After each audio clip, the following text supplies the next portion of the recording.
Sầm nang ở nơi khang menu job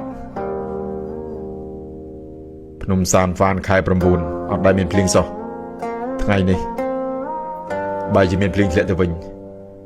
ទេវតាមិនជួយមែនយូទេទេវតាមិនជួយមែនយូទេទេវតាមិនជួយមែនយូទេមិនដឹងថាត្រូវសោចមិនដឹងថាត្រូវយំទេបងប្អូនអើយយប់មិញនឹងណែ Frank Elliott ដែលជាអ្នកគ្រប់គ្រងបកបិសាចគាត់ត្រៀមខ្លួនទៅរើសម៉ូតសក់រើសអីគេសើទៅ live stream នៅហាងកាត់សក់បើជាមួយមិត្តភ័ក្តិរបស់គាត់គេសប្បាយគេជឿជាក់ជឿជាក់សូម្បីតែខ្ញុំក៏ជឿជាក់លើបកបិសាចដែរយ៉ាងម៉េចមានអីអំបិលអានេះអត់បានកាត់សក់ក៏អត់ទៅអានេះអំបិលក៏អំបិលទៅ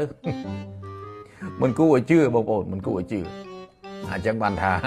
គេថាបកបិសាចតែងតែធ្វើរឿងមួយបាទឲ្យអ្នកគ្រប់គ្រងនឹងភ្ញាក់ផ្អើលខ្លាំងណាស់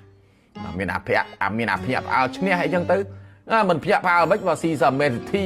ណាស៊ីអាសណលអីចឹងដល់ពេលមកចាញ់West Ham បាទក្រុមក្បែរបាតតារាងឯនោះរឿងស្អីដែលថាមិនភ្ញាក់ផ្អើលអញ្ចឹងទេសក់នោះទុកទៀតទៅណារាប់5ប្រកួតទៀតរាប់ម្ដងទៀតទៅនឹងមិនអាម៉ាទេ